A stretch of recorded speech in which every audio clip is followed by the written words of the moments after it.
All right, let's talk about another story. So, how I became homeless, that was a well, it wasn't that bad of a story. I mean, it wasn't nothing to write about. It was simple. I was on an Uber. I had my car. It was a black Ford Ford Taurus, and I had the black Ford Taurus, and I was doing an Uber Eats run.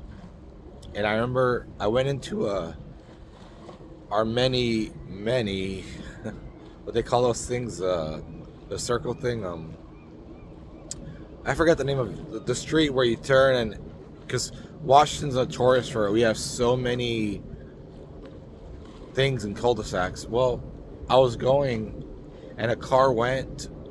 She was going like 100 miles in like a 30 thing, and she crashed right into me. Crashed my car. My car couldn't move. I got out. I was safe. The craziest thing about the car, though, when she hit my car, it wasn't like I felt this impact where it just went bah. It was just like it's like in slow mo it happened, and it was so weird. I got out of the car, and then she gets out of the car. She's like, "Oh my god, oh my god!" And I was like, "Lady, you just ran right into me." And I said, "Why are you going 100?" And I politely asked her. I said, "Did you have to go to the restroom or something?" Or she goes, "No, I always go this way at 100." So we called our insurances. My car couldn't move, so I had to call a tow truck. I took an Uber myself to the collision place to get it fixed. It didn't get fixed. Geico, they blamed me for it, and I told Geico, I said, but she was in my way. But I guess in the state of Washington, they said it was because it was her in the line. She had the right of way, so she hit me, and so I was without a car. But the next day, there, I stayed at my friend's house, my good friend, and I called Lyft because at the time in 2019 they were giving you cars, so they gave me the car, and I was like, okay, I'll start driving for Lyft. They gave you a car every 3 months. You drove it. The only problem that sucked about that was it cost $225 you had to make before you got anything out of the car. So there were some days where I didn't make 225 until like Wednesday, and then I started having money for gas, for food. It was okay, but then I lost my job. I was working at Papa John's. I was done with Amazon. I had quit that April of 2018. I just didn't want to do Amazon anymore. I did it for 4 years. I got what I wanted out of it. It was great, but I wanted to change. So I started working for Lyft, and from that August of 2019, September, stuff started happening. Like my car was fine, but I couldn't afford rent. Rent was behind. Wait, let me turn back. Look how beautiful that sunset is. So I couldn't afford rent anymore. And I remember my apartment was nice about it. They didn't evict me. They didn't tell me to leave. They put a post on my door and they said, "Look, you can't pay rent. We would like you to just to leave." And I said, "Okay." So I went to public storage, got my stuff together, put all the stuff I could. I was still doing eBay at the time, running the store out of my storage unit. That was pretty cool. And I did all that stuff, and it was fine. The first night I remember, the first night I lived it out of my car, it was that was something. I mean, I get I get a little emotional about it, but that first night living in my car, I wasn't upset. I wasn't mad. I wasn't cursing God. I wasn't cursing the world. I wasn't saying, "Why am I in this predicament? Why life sucks?" It wasn't. It was nothing like that. I just said, "Okay, let's reset. See what happens." And I remember it was November of 2019. It was getting very, very cold. I mean, it started snowing and everything. And there was this parking ride I'd sleep at. And I let my ex-wife always know. I said, look, I'm going to sleep at this parking ride. I'll be okay. I know she worried about me. My mom worried about me. But I had a good I had a good supporting team. They're always there for me. If I needed a couch to crash on, I had a few friends I can go to. I needed a shower at the time. This gas station, and it was the Love's gas station. I'd pay $8. They let me use the shower. I wasn't a truck driver, but they said, yeah, sure, $8, we'll let you use the shower. I didn't sit there and go, oh, this sucks. Everything is so bad. I just said, okay, let's try to figure it out. And I remember I was at that parking ride and it was snowing and I had the car running because I was trying to sleep. So one thing I miss about that is I had this great jacket, this Batman jacket, sweater. It kept me warm. And I remember I was there sleeping, and a cop knocked on my window, and I lowered it, and he said, "Are you okay?" And I said I have a lot of friends, a lot of support. I have two beautiful daughters. I'm okay. I'm just trying to keep warm for the night. And he said, "Okay, I just want to make sure you're okay." And I said, "God's watching me. No biggie. No problem. Everything's fine. Fine, fine, fine." Then I remember 2 days later, it was still snowing. And that's when I got in this. There was this typewriter app when I had my iPhone at the time. I had the iPhone X. And I remember it was a Tom Hanks typewriter where you could type the old school like typewriter. So I'm on my phone and I'm like, I have a story here. It's about a guy named Jonathan who's doing a rebooting his whole life, talking about how the world is and this and that. And I was like, oh, cool. What could the story be called? And then I realized I got it. Divorced and Dealing, Jonathan's Dilemma. You gotta see behind me. It looks so beautiful just seeing the whole sunset. This is proof that God's creation is real. That God lets you see the beauty of it all. So I started writing Divorce and Dealing. I started it, and it was a great story. Great story. It's my only book at the moment that's about 6 hours long, an audiobook. The whole story is about a guy who just went through a bad divorce, started the world again, and the inspiration came when I was an Uber driver and when I lived in Lacey. And I had all these friends who owned bars, friends and people I knew. And I got all these characters together and I said, you know what? I got a story here. And one of my friends from church, she knows she was my inspiration for the story. I said, you're my leading lady in this story. This is a great story. Because the whole story is about a guy just finding himself again, finding the world. It's kind of like that movie It's a Wonderful Life where George Bailey says he wishes he can change things. But in this story, Jonathan is like, okay, I'm going to figure it out and I'm going to see what happens, what becomes of things. It was a great story. After I wrote it on my phone, it was like March of 2020, still living in my car.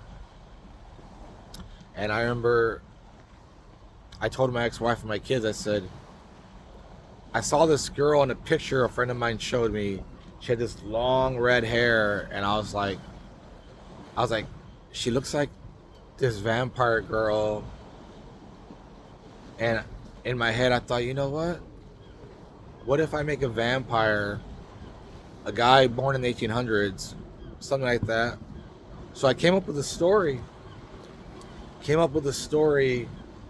And the guy's name is Macabre, Mccaube. This all takes place in 1806 when he was born, but in 1831 he was reborn. So I came up with a book, started writing it 4 months later. As I wrote it, as you all know, the world started changing. political stuff happening because we were in a political year where we had a new president. So COVID started happening, people started dying. That's the one thing I want to share with everyone, was the fact that every night while I was in my car, it was heartbreaking hearing stories about how tonight 200 people died, 50 people died. Even one person dying was too much. You'd hear it every night and you're like, wow, it's so messed up the way it was. But it was pretty cool how I came up with my story. Then April came, all the schools shut down. The world was, wow, it was something.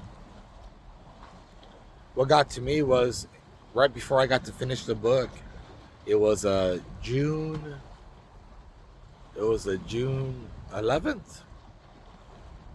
Yeah, I'll tell that story in the next video. Well, the reboot that God gave me, the reboot that changed my whole life, that would be June 12th of 2020. I was doing a Lyft drive, and it was a busy night. Everything was fine, and I Ubered this girl. She was pretty drunk. She kept trying to talk to me in the car, and I didn't pay attention because I knew she was drunk. And then she said, could you... Well, she started hitting on me, and I was uncomfortable. And I ignored her. She kept trying to talk to me. I ignored her.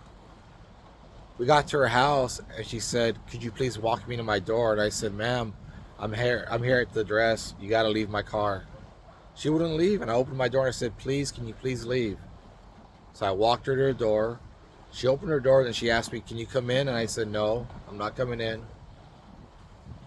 And then she looked at me and got upset, and I was like, okay, whatever. End of story.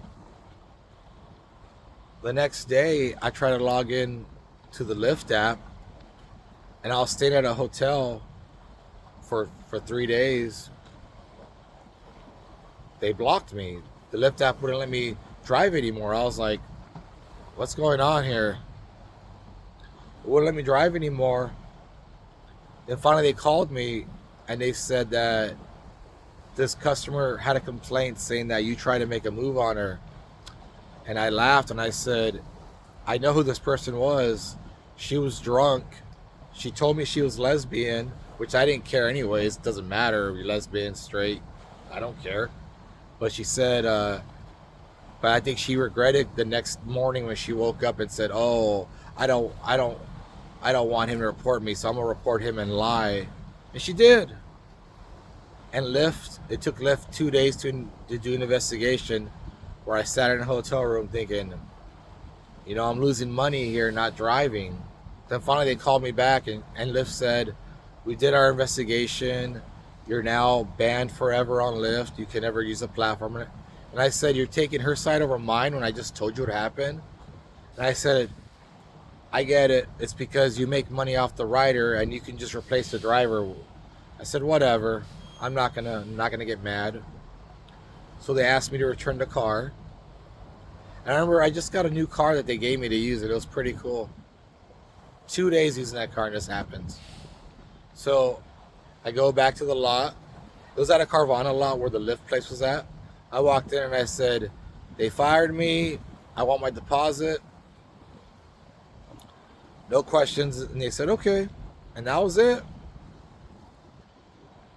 My best friend here picked me up. And he said, where are you going? And I said, I'm going on the first flight back to LA, and hopefully I can start my life again and see what happens. I did. Got on that plane. I was scared. Everyone was wearing masks at this time. I bought a one-way ticket. Had about $150 to my name.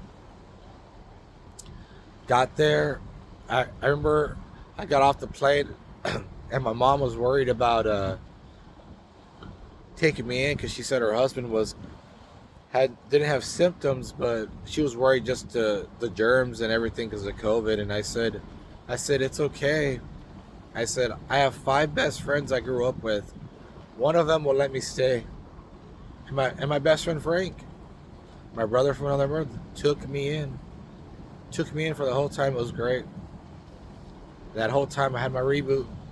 Praise Lord. That's what happened. Did my thing. Hello.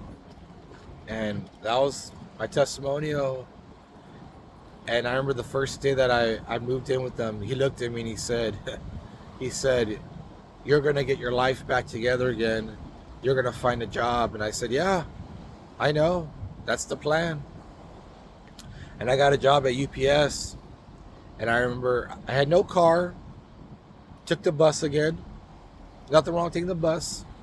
And I remember I started working there. It was great. And I remember I call it now when I work at my job now, I call it being Frank. Because Frank said, he goes, if they ask you for overtime, you do it. If they ask you to stay, you stay. If they call you in early, you go. And I said, sure, I'll do it. I did all these things. And then at the same time, I was using the typewriter app and I was like, I need to get a laptop so I can put this stuff on the laptop so I can put these books out. I didn't have any money. I didn't have a lot or nothing. My best friend number 2, John, he took me to a computer store. And I think it was God's way of telling him, look, you're going to help your friend with this. Sure enough, we get to the computer store. As soon as we get there, John says, I remember he looks at me and he goes, did you want a laptop? I'll buy it for you. He didn't sit there and said, oh, you don't have time. I said, I want to save for one. He goes, no. I'll buy you one right now. Put your stuff on there.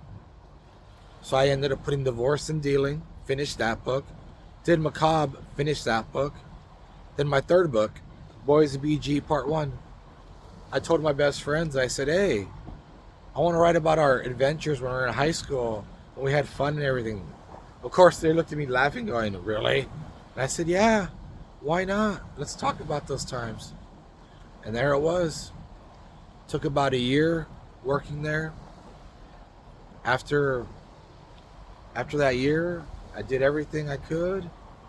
Put out about the first five books. I had Divorce and Dealing, Macabre, Boys of BG, had Banda, Banda.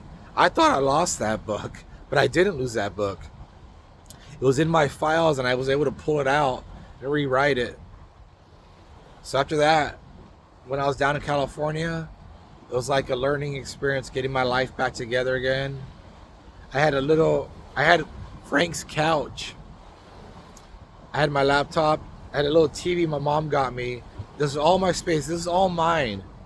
And every day, I text my daughters, text my ex-wife, text my friends, told them, everything's fine. I'm getting myself back to where I need to be in life, back to where the world makes sense. It was great. I had a great time. I was homesick. That one and only Thanksgiving I was down there, I was very sad. But I prayed to God and I said, it's fine. I'm going to come back better than ever. It's all good. Let's enjoy some of this ocean.